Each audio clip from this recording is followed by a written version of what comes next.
Alrighty, here we are. Let's start again talking about this crazy, nutty, broken plea book. We are up to chapter 4. The way this chapter ends, it's a doozy. I want to see if Dylan Mortensen, or perhaps Kaylee's ex-boyfriend, could have a lawsuit that they potentially could win against this author, Christopher Whitcomb, because of the insinuations. Anyway, look at what he said about the 25 missing pages. The 25 missing pages left out of this book on advice of an attorney, I do believe.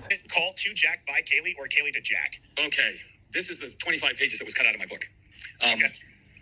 All I can say, guys, is I can't say anything except, wow. I better not say anything. The call is significant.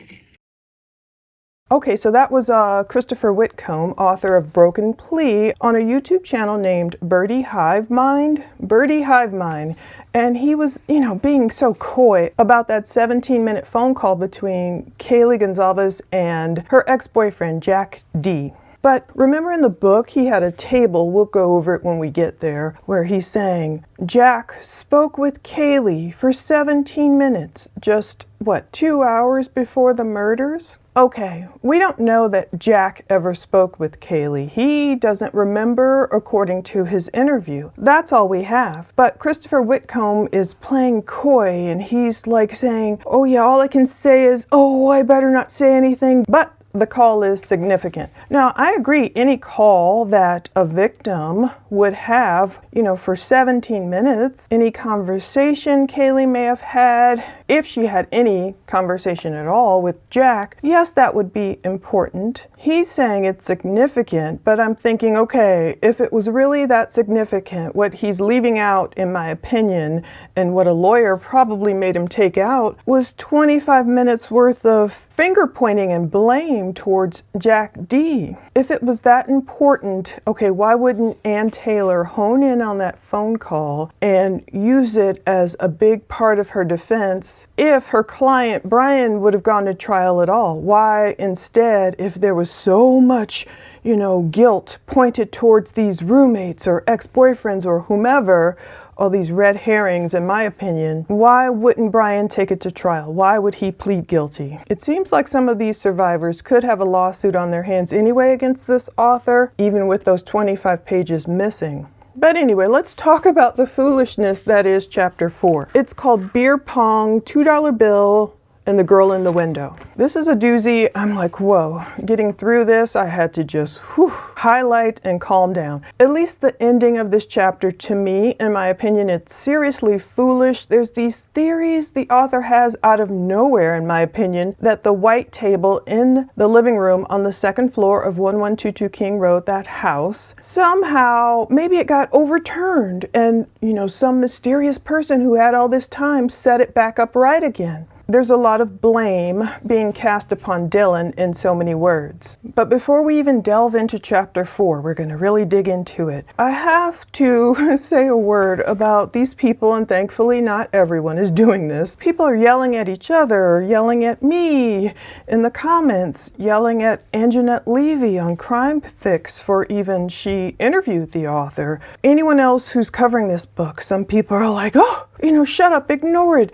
Don't even speak about this book. Meanwhile, I saw this book in a certain category on Amazon. He had soared past classics like In Cold Blood by Truman Capote. The book is selling quite a bit. This man has credentials. Maybe we don't agree with, of course, some of his findings or how he's interpreting what he had access to. But as far as people just yelling at others to don't even speak of it, ignore it, and not utilize your God-given First Amendment right to speak about things, I mean, come on. Okay, Christopher Whitcomb, this guy, this ex-FBI agent, he has a master's degree from the University of Virginia. He has 15 years of investigative experience as an FBI special agent, and more than that, he had access to the discovery, access to things we did not have. Unfortunately, he should have put some of it in the book. He should have used illustrations. He's going to make some interesting points here and there, or the way he interprets evidence versus the way someone else might, but he doesn't ever back it up with, like, see here,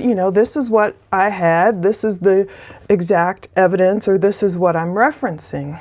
Now, Whitcomb did spend 15 years with the FBI as a special agent from 1987 to 2002. And he worked on a lot of high-profile cases. He'll talk about some murderer or serial killer he helped convict. So I don't quite understand why some people are like, why do you believe anything that guy says? Or, the whole book is full of lies, and there's all this hyperbole, absolutes, emotions running high. First of all, Whitcomb wrote that attorney Ann Taylor gave discovery files in the Bryan Kohberger case, lots of those case files, to experts for their exculpatory opinion. She's like, look over these, even though Whitcomb is like, I'm not a shill for the defense, maybe he very much is so, but, she wanted these experts, not some dude on the corner, but experts to look at the evidence. And two of those experts provided Whitcomb with a large chunk of prosecutor Bill Thompson's Brady disclosure. The prosecution has to hand over everything they have. So part of me is like, why aren't people believing that? Some people are coming at each other so weirdly. Just because I'm covering this book and reading it, I do give credence to a person being an FBI agent. They don't just let anyone become an FBI agent. That doesn't mean you can't be incorrect. I do respect the office, but part of me is like, wait, stop right here. Why aren't you believing, I think some people don't even believe he got the discovery or any portions of it, and that's just weird to me. Like when people just say, shut up, don't talk about it. Don't interview him, Internet, why are you even giving him a platform? She's just talking to him, challenging him, asking him questions. My point is, if this had gone to trial, these are some of the theories we would have seen posited in Bryan Kohberger's trial. The prosecution would have, of course, had to prove their case and gone first. The defense would have gone next. They wouldn't have been able to say, okay, prosecution's done, that's it, defense, shut up, don't say anything. I'm thinking, no, you have to be patient enough. You have to be patient enough to hear the defense's side and strong enough to have a retort and your facts so you can come against what they're saying, not tell them to just shut up. Shut up doesn't win arguments. Anyway, like the Bible says, always be ready to defend your faith. It reminded me of 1 Peter 3:15, but in your hearts revere Christ as Lord, but always be prepared to give an answer to everyone who asks you to give the reason for the hope that you have, but do this with gentleness and respect. I believe some people have really forgotten the gentleness and respect part. I watch one lawyer on YouTube, she's going over the book and she's a criminal defense attorney. She's good. She doesn't believe this book. She doesn't like this author, but then she's telling her viewers, well, you're just dumb if you believe something about the book. And I was like, oh my goodness, she made great points about the chain of custody, of the knife sheath, those issues not being the deal breaker that Whitcomb claims it is. But then she turns around and she's calling her audience dumb. Some members like, dumb?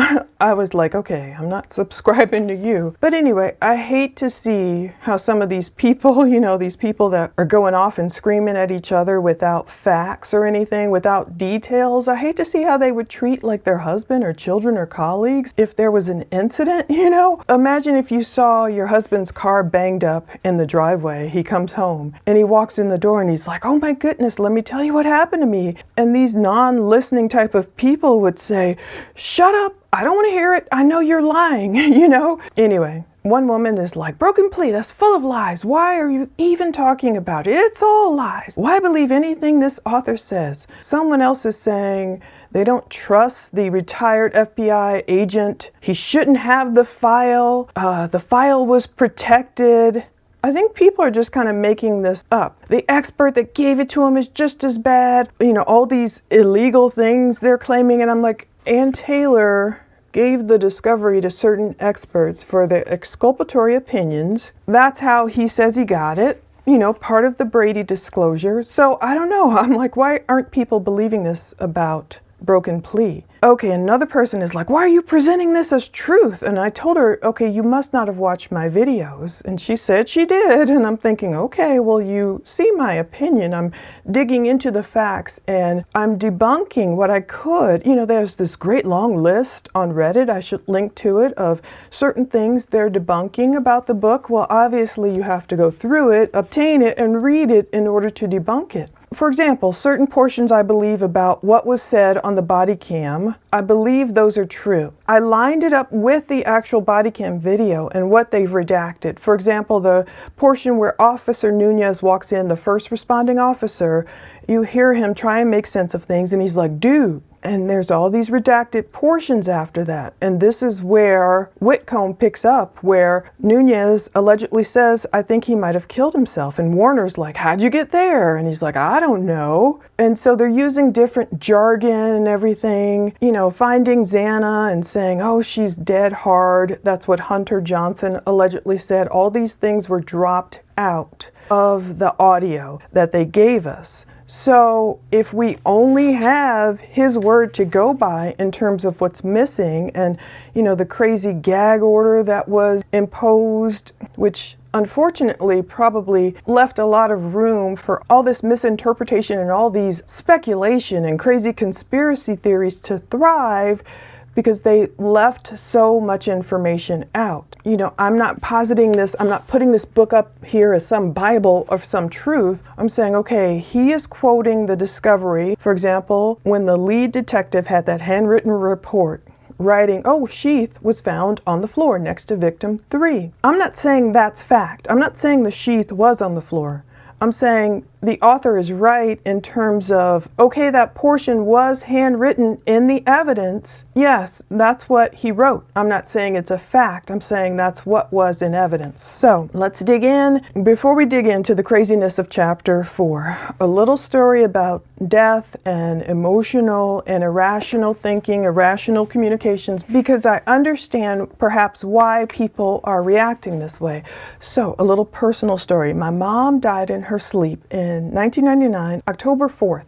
I will never forget it. You know how those days go. You will never forget. She was only 68 years old, and otherwise, as far as I knew, she was a pretty healthy woman. So my sister and I were devastated. I was like 30 years old. And at that point, a few days after her death, died in bed, in her sleep, unexpectedly. We didn't know why. The hospital asked me if I wanted her autopsied, and my knee-jerk reaction was like, no. Just the thought of them cutting on my mother to autopsy her made me kind of recoil. So, she was alive one day, she's gone the next, and I know that was an irrational thought, pretty much probably led by emotions. I was exhausted, I was grieving, I didn't want anyone cutting on my mother, and I kind of regret that choice now. This is 27 years ago. It does say, I looked it up, a sudden and unexpected death in sleep, even for a 68-year-old. It's not like she was 88, or older. They said generally it should be investigated via autopsy or medical examiner's inquiry. So I could have had her autopsied because it's deemed a medically unattended death. I didn't know these things back then. Now, even though it was probably from natural causes, it says unexpected nighttime deaths require verification to determine the precise cause. My aunt automatically assumed it was a heart attack. That's how she told me, in fact, like, oh, your mom died, heart attack, because maybe that's the assumption she made.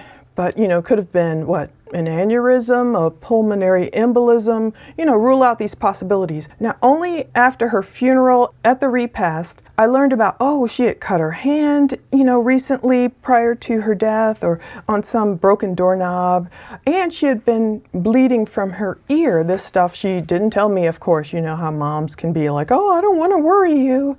And I'm like thinking, I think you dying worried me more, suddenly. So, was it an aneurysm? Maybe. That can cause bleeding from the ear. It's rare, but, it's a severe and life-threatening situation if it is from an aneurysm. I won't know until perhaps I see her in heaven, but I made that emotional-based decision in the middle of my emotions, my grief, and all that. Okay, so quick story 2. My sister got emotional too, so we found a bunch of mommy's insurance. She was great about having these nice little neat folders, we found a lot of her insurance policies, but most of it was like accidental death and dismemberment insurance, stuff we couldn't use. You know, she died in her bed. Thank God it wasn't some horrific killing, but we were worried about, okay, how we're going to give her a nice funeral, a nice send-off, a burial. If you guys don't know, it can be very expensive. I mean, one casket we just looked at, it was like $6,000 in Taylor Funeral Home back then. That was what, nearly 30 years ago. So thank God Mommy had this $23,000 life insurance policy as an asset in her 401k retirement plan. She had worked with WFLD Fox in Chicago, a TV station. So at that time I worked in the 401k industry, and I knew how rare it was to have a life insurance policy as an asset in a person's 401k plan. You know, most people have like mutual funds or stocks or something. Life insurance can be held in a 401k plan, but it is rare. But that death benefit minus the cash value is typically passed to the beneficiaries for free,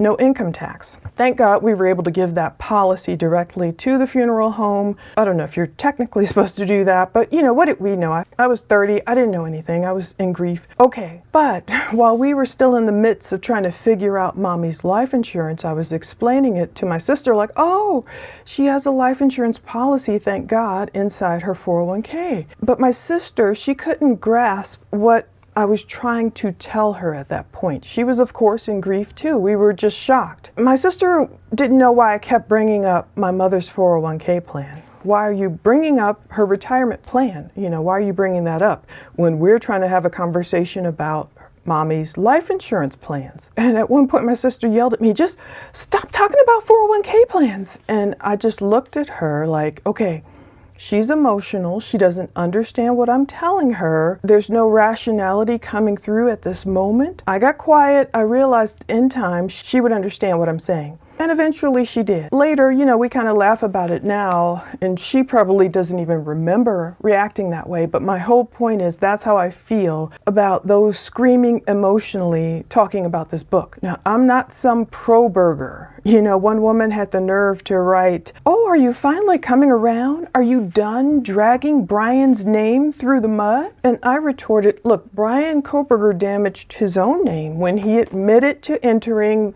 1122 King Road house and killing 4 souls. So let's be rational and go over this. That's my plan. Whew, beer pong. Okay, page 97. He's talking about Officer Nunez arrived on site and labeled Ethan a possible, did it to himself. Things started to go downhill from there, but by the time Detective Talbot wrote that he found the sheath on the floor, things seemed to have been stumbling towards chaos. And he goes into a whole thing about chaos and how it's maybe not really disorder, it's a highest level of order. He is a good writer. I mean, there's something in the Wall Street Journal about him. I've been digging into his past a little bit, as much as I can. It doesn't mean I believe the way he's interpreting everything is correct. He really, really hones in on these diluted blood stains. He talks about the second floor bedroom, Xana and Ethan. Most of the blood there was just blood, pure blood. Up in Kaylee and Maddie's room, most of the blood was there, pure, just blood, not diluted. But when you get into that second floor area with the white table that had the red cups, and they were set up as a beer pong, triangles on both sides, but one side was kind of like the cups were off and on the floor. Now, if you haven't seen it yet, I've linked to her before. I love this woman. Asget Industries. She has a new video titled Running to Xana's Room. It really has a great explanation of how that cast off blood or blood might have become diluted, perhaps with water. I don't know. This guy is going to keep saying, oh, there was no liquid on that table, when very clearly there are photos of the crime scene and the white table where there was liquid. Now, maybe the photos he looked at a later point in time, the liquid had dried, but other photos you definitely see liquid on the table. And I love that Asget Industries, where she has, a theory about, okay, was Brian chasing Xana back down to her room if Xana had indeed gone up to Kaylee's room and to see what all the melee and noise was about? Did Brian, run downstairs, and I'll just try and pretend this is the table, and kind of, knock the cups over, and is that how the liquid, all those red cups on one side of the table were kind of, in disarray. Some of them were on the floor. That's a good explanation, and how the blood, if, the killer, Brian, was wearing whatever he was wearing all covered up, but if he had blood on the outside of these clothes and, transferring Kaylee and Maddie's blood downstairs and slinging it, and did it dilute with water? It's a very good explanation. But this guy is like, no.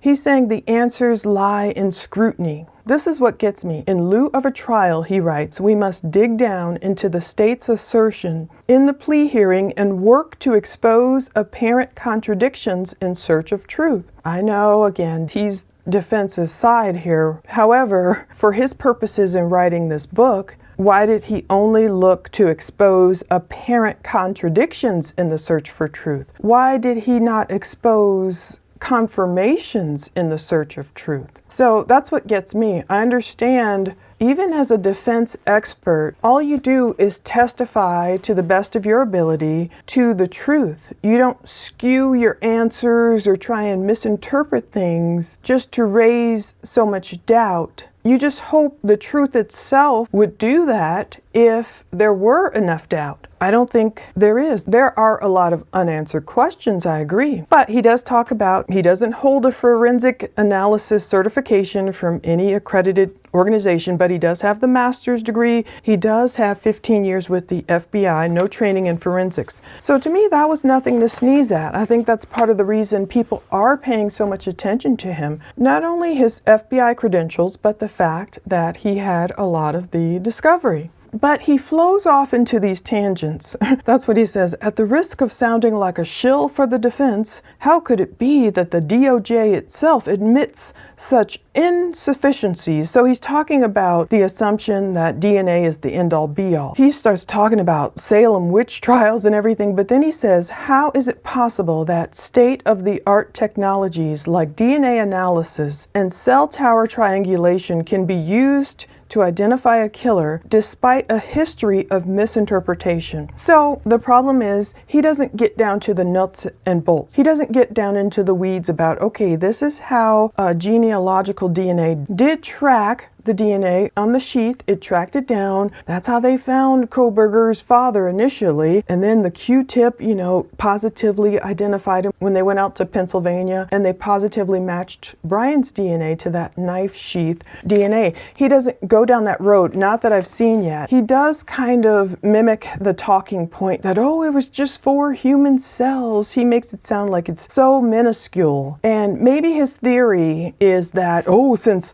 Talbot wrote the sheath was initially on the floor, maybe he's trying to say it without saying it, that, oh, that sheath was planted by someone. Now, to me, I'm reading this as if I'm a juror sitting there, as if the prosecution has put on their case, as far as we know, all that stuff, and now it's the defense's turn, and it's like you and I are jurors, even though it scares me to think some of the people that might be on a jury these days, because some people are on either extreme, willing to not listen and just throw away so much evidence and make so many suppositions. And anyway, he's trying to say, oh, DNA can be misinterpreted, and these cell phone tower hits, this triangulation, oh, that doesn't prove anything. He's saying, how do we accept Kohberger's admissions of guilt while acknowledging facts that seem sufficient to doubt them? I get where he's going. For example, I don't know everything Kohberger wore in that house. I don't know where he put the murder weapon. It wasn't required that he disclose that as a part of his plea deal. I don't know where he put the clothes. You kind of have, oh, was it down there at the Snake River? Was it wherever? We don't have those hard facts. But that does not mean like, oh, poor Kohberger, he's some Central Park 5, like he mentions all these people who have pled guilty when they weren't really guilty. Now, I know there are such a thing as false confessions. I don't think Kohberger's is one of them. I think Kohberger is smart and calculated, and I believe he was strong enough to commit this crime. Now it's saying Ann Taylor promised to mount a defense, but that never happened. And sure, why did that never happen? Because her client was the one who took the plea deal. Boy, if you go through the YouTube streets, I mean, I don't even see a lot of these because I'm so busy reading, researching, looking at the actual evidence and trying to match up these photos with what he's talking about in the book. But some people out of nowhere, they're talking about, oh, money was involved, this was involved, that was involved. Okay, he's talking about Officer Nunez's body camera records Hunter and Warner turning sideways to navigate that white table, but Nunez never questions how Xana dodged it with a maniacal killer close on her heels, wildly swinging a knife. We don't know if Brian was wildly swinging a knife. Now, some of it does appear, they said, cast off from this object in motion. So that's why that Asget Industries video is so important. Her interpretations of how Brian might have chased Xana down and how she might have run around the table. Now, one thing I do agree with him is the table very well could have been moved. It does, for me studying these photos, it looks like it was in an awkward place, the way it was photographed. He says it's only 18 inches around it, the way it was ultimately found. And that table with the cups being tossed off, some people with the Asget Industries, they think, oh, you think he just, hit the red cups and didn't move the table? Maybe that table was kind of moved off to the side, and maybe that's when the cups fell. Maybe someone touched the cups and the table. You see, blood stains on the side of the table and everything. I don't think the table was necessarily flipped over. I mean, there's no evidence for that. That's the thing. That's what they talk about on Reddit too. Whitcomb will make these big assumptions, but he won't say, okay, this is the evidence, or this is the table, or this is the photograph, or whatever that makes me think that table was flipped over. I'll just wait till you get to the part about Dylan and, oh, I think her eye was open in this one photo, and who flipped the table over. That was probably never flipped over. We'll get there.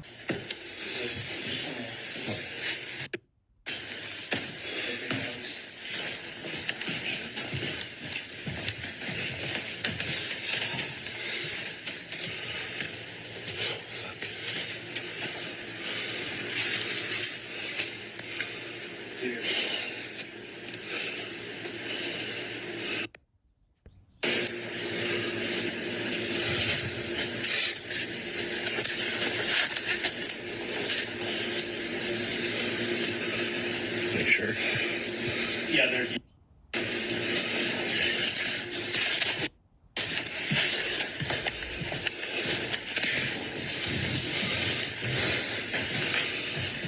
Did you find them? Yeah, the roommates called me this morning to come check because they thought that they saw someone in here last night and they went into their rooms.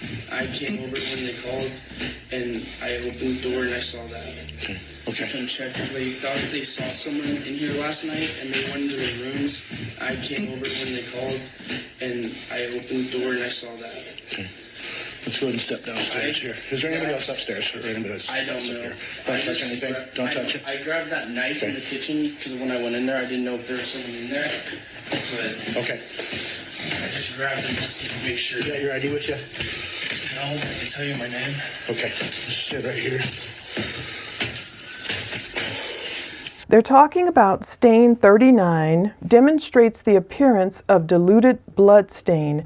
Now that was Sutton, that expert we talked about before, her findings. Okay, she's referring to dried fluids on the beer pong table that were genetically matched to Kaylee. The presence of an overturned cup in the vicinity of stain 39 is a potential source of the dilution. If the cup contained a liquid at some time, or if it was part of that setup for a beer pong game.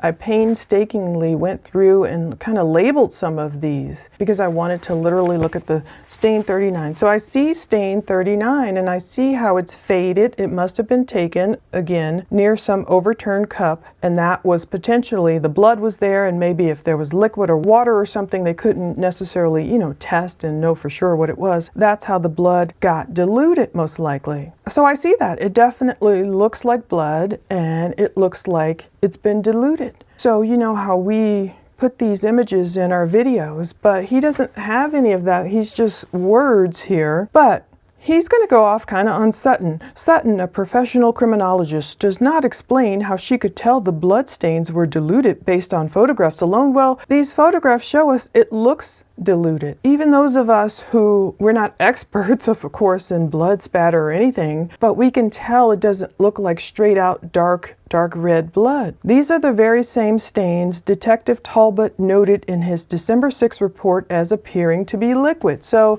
they just kind of wrote it differently. Neither of the two reports note that the stains were so faint they do not seem visible in Nunez's body cam footage. Well, first of all, Nunez is moving really fast past that table.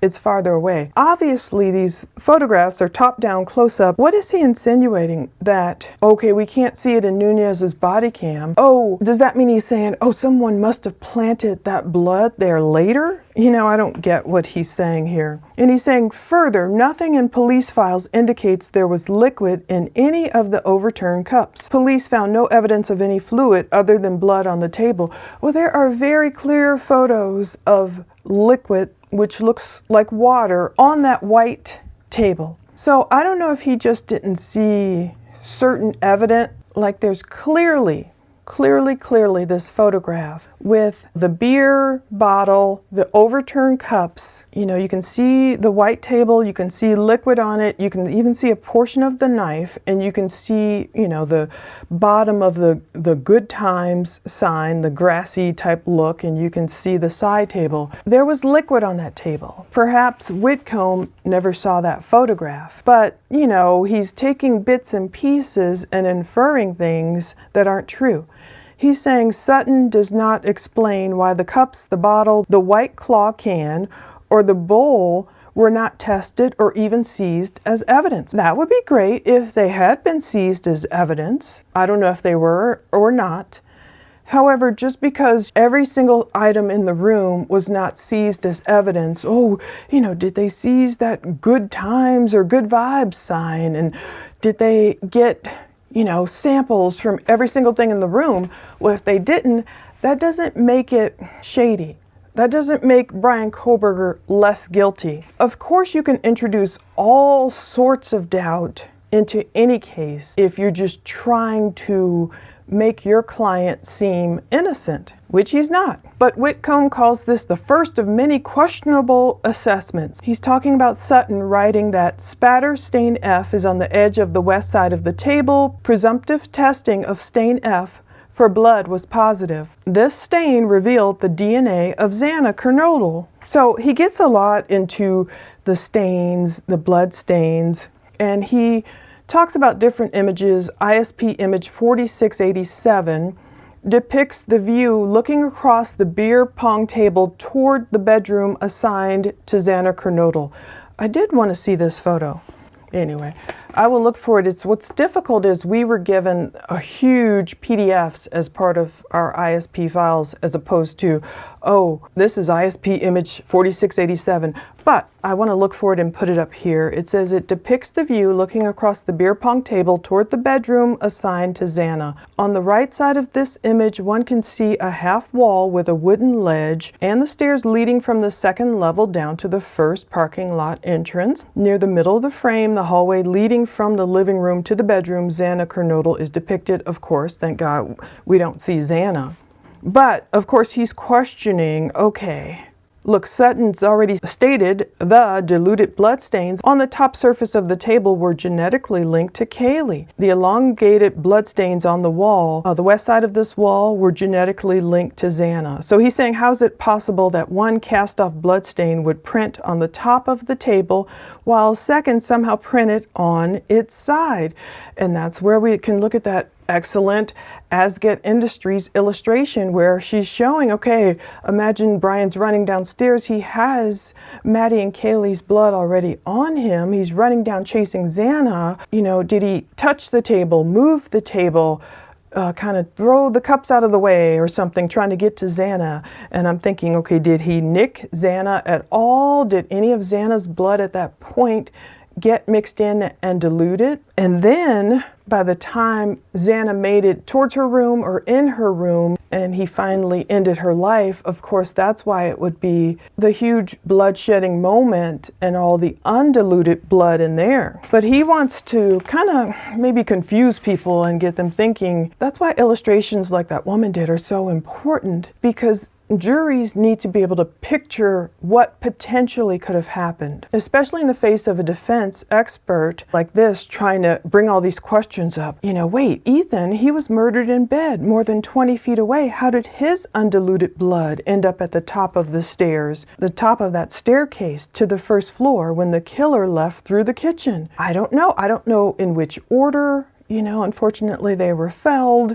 I don't know. But he's saying, oh, Sutton just moves on without seeming to question the evidence, or worse, what she found right next to it. So he's saying stain E was on the top of the wood ledge depicted in this certain image, 4685 and 4687. Stain E was tested for blood and it was positive, and it contains 2 diluted spatter stains. They're traveling from the area of the living room towards the stairwell opening. Stain E, the colorations, show a concentration around the outer periphery indicative of a diluted stain. So he goes on and on about questioning these diluted stains. Whereas we won't know the exact orders or of everything they're killing. And, some people are still arguing because initially Dylan believed it was, Kaylee dancing and playing with her dog and making noise and running upstairs and running down, when in essence that very well could have been Xana running upstairs, catching Brian in the act and trying to get away from him. And we don't know where she ran. Did she run towards the top of the stairs on the second floor before going back in the room and trying to be near Ethan or what? But he writes, as we will see, no diluted bloodstains were found anywhere in Maddie's room or Xana's. They were only found in common areas of the house, specifically the second floor. So that's where he gets to the point where, yeah, it was basically pure blood in the bedrooms. Maddie and Kaylee's bedroom up there. And then second floor, Xana and Ethan's pure blood. Well, what happened to all this undiluted blood found around the table? He makes it sound so sinister. He uses that to basically point to blaming, in my opinion, people like Dylan. Okay, now he brings up the fact, he calls this $2 bill as part of his chapter name. He brings up the fact that evidence photos exhibits show 4 items, 2 blood swabs, rolled $2 bills located on desk along north wall of floor 2 west bedroom, and blue colored powder. So later that was determined to be crushed Adderall. So the point of him bringing that up is what? He starts talking about the timeline. Did someone mean 11:24 a.m. versus 11:28 p.m.? And were they there all day really taking all these photos? I think the point of him bringing up the crushed Adderall, as we found out, we know through the interview, certain people said no, they never did it. Kaylee and Maddie did not do that, but Ethan and Xana may have tried it or what have you. I think he brings it up maybe to disparage them, or I don't really know. Okay, fine, it's part of the evidence, but he goes on to question the timeline of the photographs taken after that. But my point is, at one point, he accidentally writes the year 2020 in here. For example, July 9th, 2020, for when, Brian Kohberger was moving out to Washington. Obviously, he meant July 9th, 2022. To me, no big whoop. I understand, mistakes happen. Sometimes editors miss things, writers miss things. I get it. I don't hold those type of mistakes against him. What I hold against anyone is taking evidence and then trying to impugn or impart guilt upon someone like the survivors, knowingly. Or maybe he truly believes that. Maybe he knows pro-burgers would really go for that. Or, is he buying into this heightened sense of, oh yeah, people are really conspiracy theorists now? Some people, I always wonder, do they honestly believe it, what they're saying? Or do they just know it will sell? Anyway, he writes more about diluted blood spatter on the white folding table matched the DNA to Xana, I believe he's saying. This seems to present big problems for Sutton or anyone else trying to argue that blood found in common areas of the second floor came from injuries inflicted in the bedroom. Obviously it did. Obviously, if the Koberger went up to, kill Kaylee and Maddie first, it was such a horrible bloodbath. He had their blood on him. He comes running downstairs after Xana. Obviously, then the blood was transferred into that common area and then goes, and if this is the order it happens, kills Xana and Ethan and comes back out through which way? On his way to the sliding glass door. We don't know, did he chase Xana around that table though in the second floor, the common area, prior to, going into the bedroom? Well, obviously, upon leaving or chasing her around or whatever, blood could have very easily, as it did, ended up on that white beer pong table on the side near the wall. To me, that's logical, but he's trying to make it sound like, how did all this diluted blood? It's a big problem trying to argue, how did the blood found in the common areas on the second floor, how did they come from injuries inflicted in the bedrooms? I don't know. I just don't know what his whole point is. This is what I probably titled this video, because to me, Christopher Whitcomb is really going in on Dylan unfairly. Okay, he's writing this disclosure. He's talking about a woman screaming. First of all, the Ring-style camera located 50 feet west of the house, and 4:17 a.m. A woman screaming or yelling. There's a loud thud. Now, this second disclosure, he claims, involves a photo. Though not publicly disclosed at the time of this writing, Bill Thompson's massive file contains a Snapchat photo taken at 2:27 a.m. Sunday. Now, does he mean posted or taken? I don't know. You know how with Snap, you can do certain things right then, or you can upload photos from your camera roll. So you have to be very specific about what you mean. And that's where metadata is important. If he could have shown the metadata or whatever he was looking at. He's saying this photo depicts Dylan Mortensen reclining on the brown couch in the corner of the living room. I thought it was black. Anyway, where she, Bethany, this woman Lakelynn, were said to be watching the Vampire Diaries on TV. Now, I don't know what time Lakelynn left, but he's saying what stands out is not the fact that, upon closer examination, Dylan's right eye is slightly open, suggesting she was not asleep at all. I mean, I was like, dude, what are you saying here? He's saying the real significance of the photo is that it shows the white folding table in the background, including 10 red solo cups, neatly arranged in beer pong formation. Most important, the precise alignment of the table as it stood approximately 90 minutes before the crimes. Okay, I get you there. He's saying he believes that table was moved. I could understand that because it would have been an awkward position for it to be in the way it was found. First of all, I don't agree with him throwing shade towards Dylan in this Snapchat photo. I was trying to see if someone could email it to me. I want to check my email, see if I have it. I feel like I've potentially seen this photo, or if not, I've heard about it. You know how you can just kind of see something in your mind's eye when you've heard it described and you don't know if you've literally seen it or not? I don't like the way he's saying 2:27 a.m. Sunday. There's Dylan, there's Bethany, there's Lakelynn watching the Vampire Diaries, supposedly.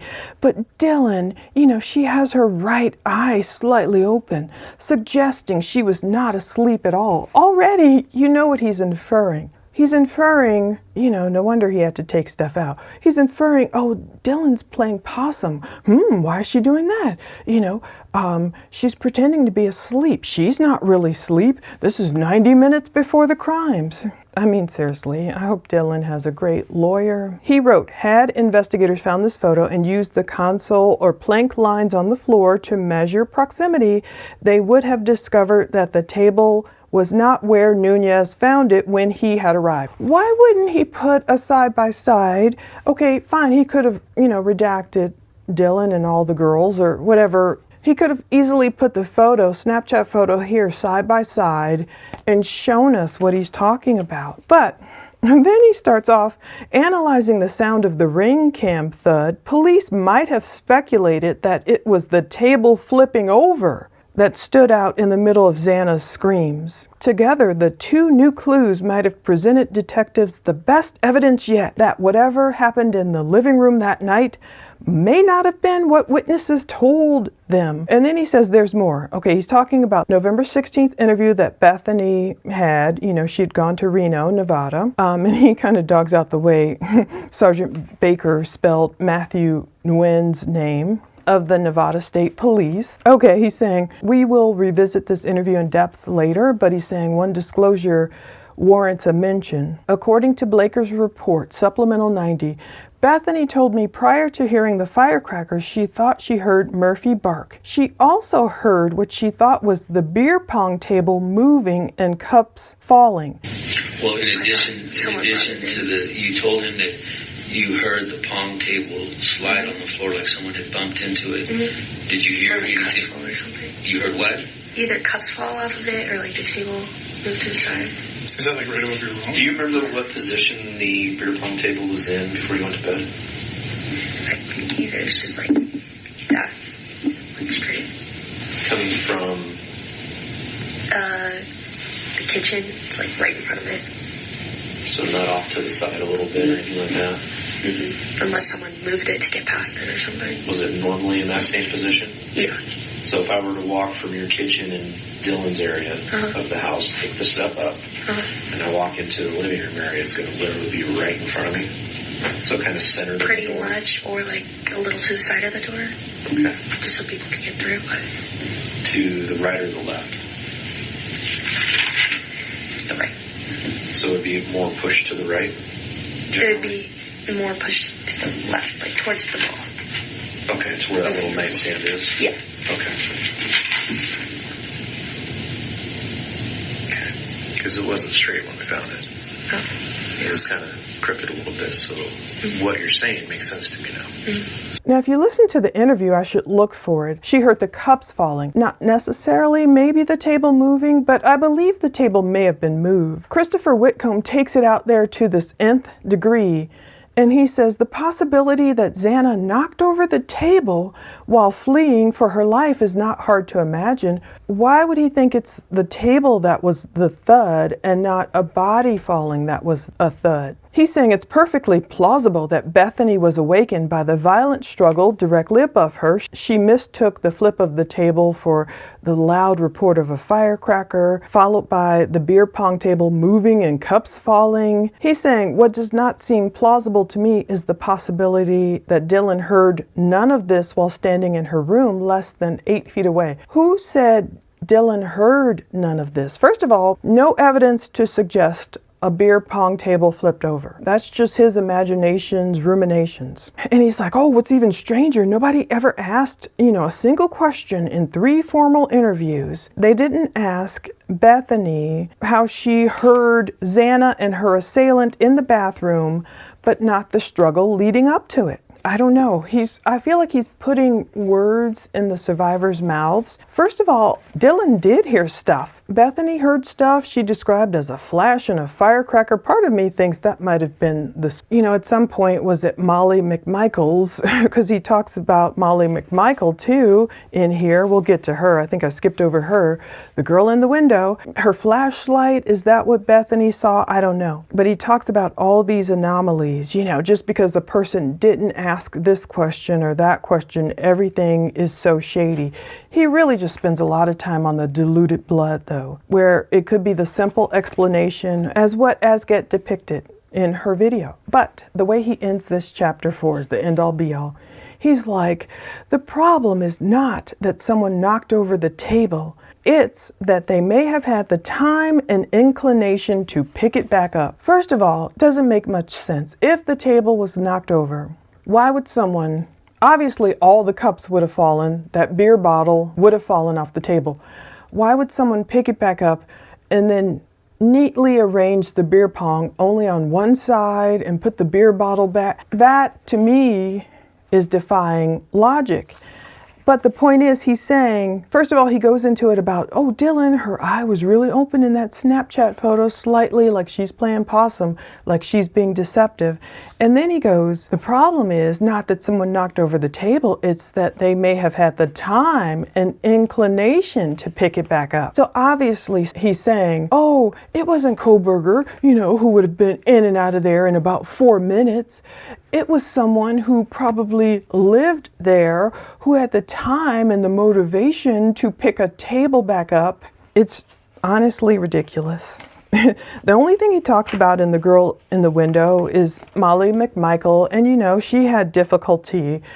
I didn't read it all because we've already read this. Brett Payne's report about Molly having trouble. Her GPS led her to the back of the house. Then it was going to say walk down, but there was no path. Eventually, she came back to the front of the house. She couldn't initially see the 1122 King Road, because of the way she was under the light. And then she eventually saw it. But Molly kept seeing some girl in the window. I believe it was the 3rd floor window. She keeps saying a girl with brown hair, but the girl, Molly would look and the girl would duck down. So I understand that. Some people do that with DoorDash. I'm assuming it was Xana looking for her DoorDash. I don't know if she was really on the 2nd or 3rd floor, but she was maybe looking out the window like, what is that woman doing? When is she going to drop off the food? If that's even what happened. There's nothing really, maybe he just brings that up as another, ooh, this is so weird. I don't know. He talks about start a pre-evidence process video of the property. I don't think we've seen that video. That's when he's talking about the rolled $2 bills. He brings up things, but he's not closing it off with definitive statements. He just wants to bring up, and of course that's the defense's job, pretty much bring up doubt and then drop you off a cliff because, oh, there's doubt. And then I'm not really gonna, outrightly blame someone, but in essence, that's kind of what he's doing. So when we move on to chapter 5, it will be titled Starry Nights 22MO 1810. That must be a report, and modus operandi. So we've got a ways, but I seriously want to get through this book. I like to try and finish what I've started. Oh my goodness, it's ridiculous. It's ridiculous to me to try and blame or shade Dylan in any way. It just doesn't make logical sense. It sounds like he's trying to get people to think, oh, Dylan wasn't really asleep. Maybe there was some kind of fight. Maybe it was over beer pong. Oh, you see this Adderall here crushed up, and I don't even understand his rationale for, oh, the diluted blood was in the common area. That must mean it was in a place where all the roommates were. Is he trying to infer that this started in the common area and then it ended in the bedrooms, and he's trying to say it must have been the roommates that did it without saying that, or by him saying with that weird 17-minute call with Jack D, it's so significant. With Kaylee, is he trying to infer there was some kind of argument or on the phone? Like, come on. I don't understand. Why is he doing this? Is it truly because he believes? He won't say, oh, I think Brian Koberger's innocent, even though people have said that. I have never seen him say that. I haven't seen him write that. I haven't seen Whitcomb say that out of his mouth. I've seen him say, I have no opinion. So what is his real purpose? Why is he doing this? Some people say, oh, it's only a cash grab. And that's unfortunate if it is, because he's one of the only ones thus far that has written a book that contains so-called evidence, or it doesn't contain the actual evidence, it's just his interpretation of evidence and his speculations. He's saying he's not the first. There's going to be a bunch of people coming out. Well, Brian Koberger's guilty. He's pled guilty. Okay, he's locked away. Pretty much will stay there. He can't appeal unless when this Dateline leak thing finally resolves itself. Supposedly Ann Taylor was investigated according to the latest news in People. Her case is sealed. We'll never know what happened there. I'm not making assumptions about if the defense was the source of the leak to Dateline or the prosecution or whomever. I do not know. I have to have evidence. You will see people resolutely stating things without evidence, and I don't like that. However, what is his point? Does he honestly believe these things? Out of nowhere he's saying maybe the table got turned over and Dylan was, pretending to be asleep. And if he's going to rely on this type of stuff, he might as well have shown the evidence legally. He can show it. People are trying to claim, oh, he got this illegally. No, he didn't. He was an expert. He talks about being an author. He's allowed to speak. He's not under a gag order. Let's close with Jeremiah 33, 2-3. This is what the Lord says. He who made the earth, the Lord who formed it and established it, the Lord is his name. Call to me, and I will answer you and tell you great and unsearchable things you do not know. Either way, I'm glad I'm reading this book, especially for you guys who appreciate it and didn't want to purchase it, and just, I'm giving you the highlights, I'm giving you the broad strokes, and of course I'm linking to it below. I'm not promoting this guy. I'm not saying this guy is the truth. I'm saying there's a lot of controversy here. There's a lot of things that we try to get the legal public records Idaho way and Washington way, and we only got certain things. We didn't get as much as this guy got. Unfortunately, he's presenting them in a way that's not, it doesn't foster confidence in what he's saying, because we don't see actual photographs. He could have put them in the book. Maybe he'll put them in a different book. I don't know. And people talk about him wanting to extend the conversation. Can he extend the conversation somehow? It's crazy to me that he hadn't even heard of the Idaho 4 case, because he was deep off in other cases and writing other books when he was approached with this discovery. So it's what we have. I don't think the answer is turn a blind eye. That guy's disgusting. People write and they spell it wrong, and that guy's disgusting, and this and that. I don't think that's necessarily the answer. I think the answer in this instance, because the guy comes with such a credible career and he was given discovery, I believe the answer comes in, let's discuss it, let's see what we agree with, and let's see what can be disproven. So I'm going to keep going. Thank you so much for sticking with me through all of this. And if we could just be kind as we discuss things with one another, and not all these, hyperbole and absolutes. The entire book is lies. Everything is wrong. He's a disgusting all these absolutes, instead of just let me calm down and pretend I was a juror. And yes, I might not like some things the defense is saying, and some defense attorneys get on my nerve more than others. I get it. But we can still be respectful in all of this. Remember, of course, the victims are at the center. I believe they have the right person in prison. I don't think it's right to throw so much shade on all these survivors just because we don't understand. We don't have all the discovery. We don't understand all the choices made. That doesn't make Dylan guilty of murder, or Bethany guilty of murder, or Jack D guilty of murders. It doesn't. Anyway, I plan to keep reading. Thank you so much for watching all of this, and just stay tuned for this and many other cases. Take care.